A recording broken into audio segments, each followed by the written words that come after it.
சுவாரஸ்யமான செய்திகளை உடனுக்குடன் தெரிந்து கொள்ள நமது தமிழ் பந்தல் சேனலை மறக்காமல் சப்ஸ்கிரைப் பண்ணிக்கொள்ளுங்கள். தேங்க்யூ ஃபார் வாட்சிங். வணக்க நண்பர்களே, இன்றைய காலகட்டத்தில் பெரும்பாலும் ஒருத்தவங்கள்ட்ட கடன் வாங்கிட்டாங்கன்னா அந்த கடனை அவங்க மறுபடியும் கேட்கும்போது, இவன் சாகலையா, இன்னும் உயிரோடு இருக்கானா, என்கிட்ட கொடுத்த கடனை திரும்ப திரும்ப கேட்குறானேன்னு சொல்லி அவன் மேலே பயங்கரமாக வெறுப்பாக இருப்பாங்க. கடன் வாங்கினால் அதை திருப்பி கொடுக்கணுமா என்று பலமுறை சிந்திப்பவர்கள் தான் அதிகமாக இருக்கிறார்கள். இந்த சூழ்நிலையில் 11 ஆண்டுகளுக்கு முன்பு கடனாக நின்ற 10 ரூபாய்க்கு பதிலாக வட்டியும் முதலுமாக 25,000 ரூபாய் செலுத்தி கடனை தீர்த்திருக்கிறார் ஒரு நபர். மனதை நிகழ வைக்கும் இந்த சம்பவம் ஆந்திர மாநிலத்தில் நடைபெற்றிருக்கிறது. அமெரிக்காவில் குடும்பத்தோடு வாழும் மோகன் தனது குடும்பத்தோடு காக்கிநாடாவிற்கு வந்திருக்கிறார். அருகிலுள்ள கொத்தப்பள்ளி பீச்சில் காலார நடக்கலாம் என்று தன் குடும்பத்தை கூட்டிக் கொண்டு வந்திருக்கிறார்.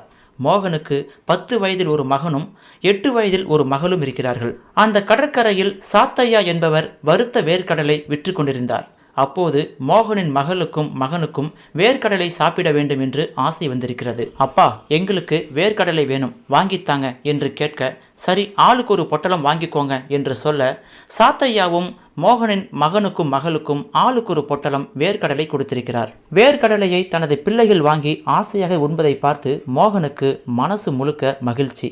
தனது பிள்ளைகள் அமெரிக்காவில் வாழ்ந்தாலும் பாரம்பரிய உணவான வேர்க்கடலை மறக்கவில்லை. எவ்வளவு ஆசையாக வாங்கி சாப்பிடுகிறார்கள் என்று அவர் மகிழ்ச்சியோடு பார்த்து கொண்டிருந்தார். அடுத்து வேர்க்கடலைக்கான பணத்தை தர வேண்டும். எவ்வளவு ஆச்சுப்பா என்று மோகன் கேட்க, 10 ரூபா ஆச்சு சார் என்று சாத்தையா சொல்ல, பர்ஸை எடுக்க பேண்ட் ஜோப்பில் மோகன் கையை விட பர்ஸ் கிடைக்கவில்லை. பீச்சிற்கு வரும் அவசரத்தில் பர்ஸை எடுக்காமல் மோகன் வந்துவிட்டார் போல. முதலில் காசை கொடுத்துவிட்டு நாம் வேர்க்கடலை வாங்கி சாப்பிட்டிருக்க வேண்டும். ஆனால் தனது பிள்ளைகள் வேர்க்கடலை வாங்கியவுடன் சாப்பிட்டு விட்டார்களே, இனி பணத்துக்கு என்ன செய்வேன், என்கிட்ட காசு இல்லையே என்று மோகன் தவித்திருக்கிறார். அமெரிக்காவில் வாழும் நான் கை நிறைய பணம் வச்சிருக்கிறேன். ஆனால் அவசரத்திற்கு வேர்க்கடலை வாங்கி சாப்பிடுவதற்கு கையில் நயா பைசா இல்லையே, அவசரத்தில் பர்ஸை வீட்டில் வைத்துவிட்டு வந்துவிட்டேன் என்று மோகன் சங்கடப்பட்டிருக்கிறார். மோகனுக்கு வியர்த்து விட்டது. தர்ம சங்கடத்தோடு கையை பிசைந்து கொண்டிருந்தார். வேர்க்கடலைக்கார, என்னை மன்னிச்சிருங்க, பர்ஸை எடுக்க மறந்துட்டேன், அவசரமாக வந்ததால் வீட்டிலேயே பர்ஸை வச்சுட்டு வந்துட்டேன், என்கிட்ட பைசா கிடையாது, என்னை மன்னிச்சிருங்க. முதல்ல காசை கொடுத்துட்டு பொருளை வாங்கியிருக்கணும். ஆனால் என் பிள்ளைகள் வேர்க்கடலை கேட்டுச்சுங்கிறதால நான் ஆர்வம் வாங்கி கொடுத்துட்டேன். அவங்களும் அதை ஆர்வமாக முதல்ல பிரித்து சாப்பிட்டாங்க.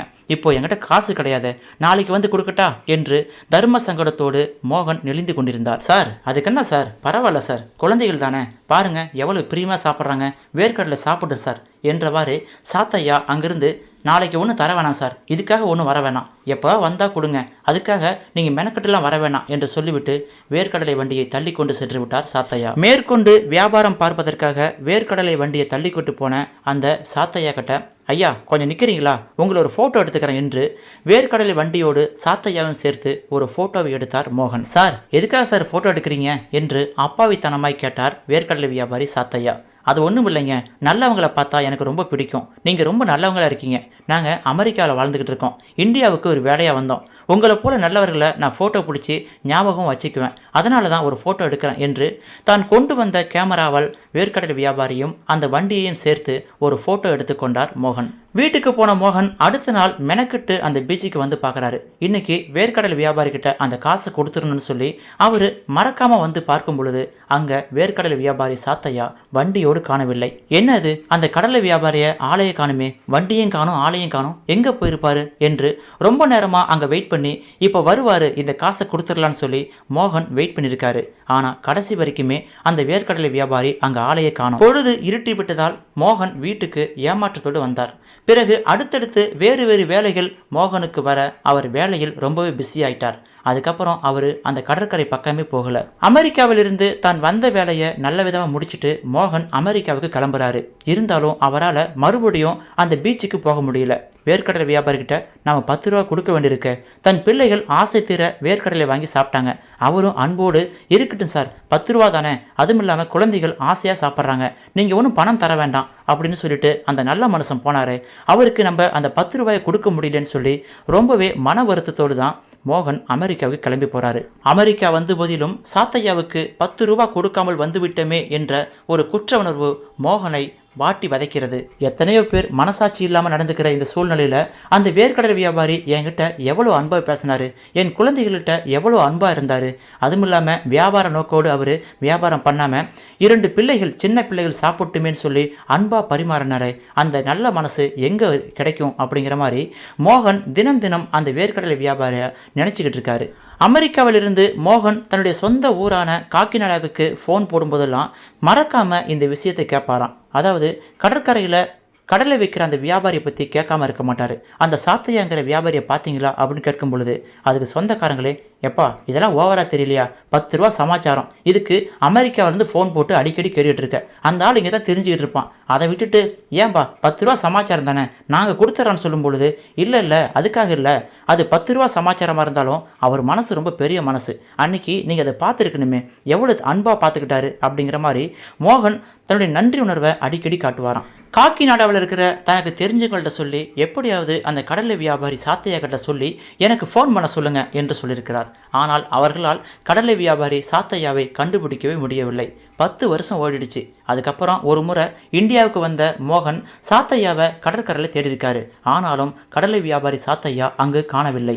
அமெரிக்காவில் தன்னுடைய வேலையில் ரொம்ப பிஸியாக இருக்கிற மோகனுக்கு அடிக்கடி கடலை வியாபாரி சாத்தையாவின் ஞாபகம் வந்து போயிருக்கு. உடனடியாக மோகனும் ஒரு முடிவு பண்ணுறாரு. இந்த முறை கடலை வியாபாரியை கண்டுபிடிச்சி ஆகணும்னு சொல்லி தீவிரமாக முயற்சியில் இறங்கியிருக்காரு. காக்கிநாடா சட்டமன்ற தொகுதியில் எம்எல்ஏவாக இருக்கக்கூடிய தன்னுடைய நண்பர் ராஜசேகர ரெட்டிக்கு மோகன் ஃபோன் போட்டிருக்காரு. இங்கே பாரியா எம்எல்ஏ, நீ வந்து அந்த தொகுதியில் சட்டமன்ற உறுப்பினராக இருக்க, எனக்கு ஒரு உதவி பண்ணன்னு சொல்லும் பொழுது என்னையா சொல்லியான்னு கேட்டிருக்காரு. நான் ஒருத்தருக்கு கடன் பட்டிருக்கேன், அந்த கடனை கண்டிப்பாக கொடுத்தே ஆகணும், தினம் தினம் என் மனசு ரொம்ப மன உளைச்சலில் இருக்குது, தர்ம சங்கடமாக இருக்குது, அந்த கடனை கொடுத்தே ஆகணும்னு சொல்லும் பொழுது என்னையா சொல்கிற, நீ கடன் பட்டிருக்கியா, சொல்லு எவ்வளோ கடன் பட்டிருக்க, நான் கொடுத்துட்டு வந்துட்டு வாங்கிக்கிறேன்னு சொல்லும் பொழுது இது போல் விவரமாக சொல்லியிருக்காரு. பீச்சில் கடலை வியாபாரி சாத்தையா கிட்ட 10 ரூபா கடன் பட்டிருக்கேன்னு சொல்லும் பொழுது ராஜசேகர ரெட்டி பயங்கரமாக கோவப்படுறாரு. என்னையா நீ லூசா, நீ 10 ரூபாய்க்காக அதை கடன் பட்டிருக்க வேறு சொல்லிட்டு இருக்க, நான் ஏதோ லட்சக்கணக்கில் கடன் பட்டிருப்ப, சரி அந்த கடனை நண்பனுக்காக கொடுத்துட்டு நான் வாங்கிக்கலான்னு பார்த்தா நீ 10 ரூபா கடன் 10 வருஷம் கடன் சொல்லிட்டு இருக்க, என்னையா மெண்டல் ஆயிட்டேன்னு சொல்லும் பொழுது இங்கே பாரியா உன்னால் முடிஞ்சா செய், இல்லைன்னா விடுன்னு சொல்லும் பொழுது சரி நண்பன் கேட்குற இல்லையா, ஓகே நான் பண்ணுறேன், அவர் ஃபோட்டோ எதுவும் வச்சிருக்கியா அப்படின்னு சொல்லும் பொழுது ஆமாம், அன்றைக்கி பீச்சில் அவரையும் அவர் கடலை வண்டியும் சேர்த்து நான் ஃபோட்டோ எடுத்திருக்கேன், அந்த ஃபோட்டோ அமுச்சு வைக்கிறேன், நீ கண்டுபிடிச்சி கொடுன்னு சொல்லும் பொழுது அடுத்ததாக தன்னுடைய நண்பனுக்கு அந்த கடலை வியாபாரி சாத்தையாவோட ஃபோட்டோவை அமுச்சு வச்சிருக்காரு மோகன். அந்த ஃபோட்டோவை வச்சுக்கிட்டு எம்எல்ஏவும் பல இடத்துல தேடி பார்த்துருக்காரு, பீச்சில் தன் ஆளை விட்டு தேடி பார்த்துருக்காரு. ஆனால் கடலை வியாபாரி சாத்தையாவை கண்டுபிடிக்க முடியல. வேறு வழி இல்லாமல் ஃபேஸ்புக் மூலயமா அவருடைய ஃபோட்டோவை பகிர்ந்து இவரை கண்டுபிடிச்சி தாங்க அப்படின்னு சொல்லி உதவி கேட்டிருக்காரு எம்எல்ஏ இவரை கண்டுபிடிச்சி கொடுங்கன்னு கேட்டால் சும்மா இருப்பாங்களா, ஆளுக்கு தேட ஆரம்பிச்சிருக்காங்க. ஆனால் எம்எல்ஏவுக்கு இந்த நியூஸ் வந்து சேர்ந்துருக்கு. சாத்தையா இந்த பீச்சில் ரொம்ப வருஷமாக வேர்க்கடலை வியாபாரம் பண்ணிக்கிட்டு இருந்தார். ஆனால் சமீபத்தில் அவர் இறந்து போயிட்டார். அதனால தான் அவரை யாரும் பார்க்க முடியல, அவர் குடும்பம் மட்டும் இங்கே இருக்குன்னு சொல்லி 10 வருஷத்துக்கு முன்னாடி சாத்தையா இறந்து போயிட்டாரு அப்படின்னு அந்த நியூஸை அந்த எம்எல்ஏ கிட்ட சொல்லியிருக்காங்க. எம்எல்ஏவும் தன் நண்பன் மோகனன் காண்டாக்ட் பண்ணி இது போல் நீ தேடுற ஆள் இறந்து போயிட்டாராம்பா, 10 வருஷம் முன்னாடி இறந்து போயிட்டாரான்னு சொல்லும் பொழுது என்ன சொல்கிறீங்க, நான் கடலை வாங்கி சாப்பிட்ட அடுத்த நாள் இறந்து போயிட்டாரா அப்படிங்கிற மாதிரி அவருக்கு நியூஸ் வந்திருக்கு. மோகன் தன்னுடைய பிள்ளைகள் சின்ன வயசாக இருக்கும் பொழுது அந்த பீச்சுக்கு கூட்டு போயிட்டு கடலை வாங்கி கொடுத்தவர் தான். அவர் கடலை வியாபாரம் பார்த்துட்டு வீட்டுக்கு போனவர் ஹார்ட் அட்டாக்கால் இறந்து போயிட்டாருன்னு சொல்லி நியூஸ் வந்து சேர்ந்துருக்கு. பாவம் நல்ல மனுஷன் இறந்து போயிட்டாருன்னு சொல்லி தன்னுடைய பிள்ளைகள்கிட்ட இது போல் சொல்லியிருக்காரு. நீங்கள் 10 வருஷத்துக்கு முன்னாடி சின்ன பிள்ளைகளாக இருந்தீங்க இல்லையா, உங்களுக்கு கடலை வாங்கி கொடுத்தோம் இல்லையா, அந்த கடலை வியாபாரி இறந்து போயிட்டாராமான்னு சொல்லும் பொழுது மோகனோட பிள்ளைகள் 2 பேருமே மனசு வருந்திருக்காங்க. ரொம்ப தங்கமானவர்ப்பா, அவர் நம்ம கடலை கொடுக்கும் பொழுது கூட சிரித்த முகமாக கொடுத்தாரு, அவருக்கு நம்ம ஏதாவது பண்ணணும்னு சொல்லி அந்த பிள்ளைகளும் ஆசைப்பட்டிருக்காங்க. மோகனோட பையன் 10 வயசாக இருக்கும் பொழுது பீச்சுக்கு போயிட்டு வேர்க்கடலை வாங்கி கொடுத்துருக்காரு. அந்த பையன் இன்னைக்கு 21 வயது இளைஞனா மாறிட்டான். அந்த பெண் குழந்தையும் இன்னைக்கு 19 வயசுல நிற்கிறாங்க. வேர்க்கடலை வியாபாரி சாத்தையா இறந்து போயிட்டாரு. அந்த 10 ரூபா விஷயத்தை மோகனும் அப்படியே சாதாரணமாக விடல. தனது மகனையும் மகளையும் காக்கிநாடாவிற்கு அனுப்பி அங்கே போயிட்டு சாத்தையாவின் குடும்பத்தினர் நேரில் பார்த்து அவங்கக்கிட்ட துக்கம் விசாரித்து 10 வயதில் வாங்கின அந்த 10 ரூபா கடனை நீங்கள் திருப்பி கொடுங்கன்னு சொல்லி ஒரு சம்பவத்தை பண்ணியிருக்காரு மோகன். சென்ற வாரம் காக்கிநாடா வந்த மோகனோட பையன் பிரணவ் சுசித்ரா நேராக சாத்தையாவின் குடும்பத்தை பார்த்து துக்கம் விசாரித்து விட்டு சாத்தையாவிடம் 11 ஆண்டுகளுக்கு முன்பு 2 பொட்டலம் கடலை வாங்கிய பணத்தை தர்றதா சொல்லியிருக்காங்க. என்னப்பா சொல்கிற? 10 வருஷத்துக்கு முன்னாடி 10 ரூபா கடலை வாங்கியிருக்க, அதை இப்போ திருப்பி தர போறியா? இதுக்காகப்பா அமெரிக்காவிலேருந்து வந்திருக்க அப்படின்னு சொல்லி சாத்தையாவின் குடும்பமே ரொம்ப விசித்திரமாக பார்த்துருக்காங்க. சரிப்பா, நீங்களும் உங்கள் அப்பாவும் என் கணவரை ரொம்ப நாள் தேடி இருக்கீங்க. பரவாயில்ல, உங்களுடைய நன்றி உணர்ச்சியை நான் பாராட்டுறேன். அந்த கடனை திருப்பி தரணும்னு சொல்லி வந்திருக்கீங்க. சரி கொடுங்கப்பான்னு சொல்லி அந்த 10 ரூபாயை கேட்டிருக்காங்க. ஆனால் அவங்க கொடுத்த ரூபாய் பார்த்தீங்கன்னா 25,000 ரூபாய் கொடுத்துருக்காங்க. அதை பார்த்துட்டு கடலை வியாபாரி சாத்தையாவின் குடும்பம் ரொம்பவே அதிர்ச்சியிலையும் அதே டைமில் ஆச்சரியமாக பார்த்துருக்காங்க. என்னப்பா 25,000 கொடுத்துருக்கீன்னு சொல்லும் பொழுது, ஆமாங்க, இத்தனை வருஷமாக வட்டியும் முதலமாக போட்டு தான் இதை கொடுக்குறோம் அப்படின்னு சொல்லி அந்த 10 ரூபாய் கடனுக்காக 25,000 ரூபாய் வட்டி முதலில் சேர்த்து கொடுத்துருக்காங்க.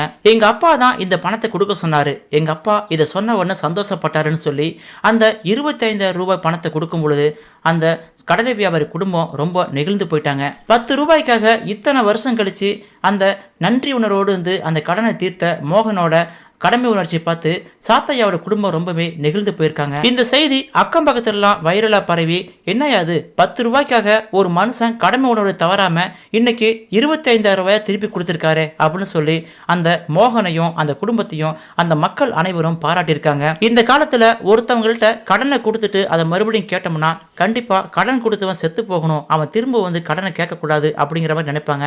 இல்ல அவங்ககிட்ட பகைச்சிக்கிட்டு கடன் கொடுத்தா நீ கேட்கணுமாங்கிற மாதிரி அவனை பகைச்சிக்குவாங்க.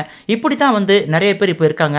இந்த மனிதர்கள் மத்தியில் 10 ஆண்டுகளுக்கு முன்னாடி தன் குழந்தைகளுக்கு வேர்க்கடலை வாங்கி கொடுத்த அந்த 10 ரூபாய் கடன் தீர்க்கிறதுக்கு 10 வருஷமாக போராடி இன்னைக்கு அந்த குடும்பத்தை கண்டுபிடிச்சி வட்டியும் முதலுமா 25,000 ரூபாய் கொடுத்துருக்க அந்த மோகனை உண்மையாலுமே எல்லாரும் நெகிழ்ச்சியாக தான் பார்க்குறாங்க.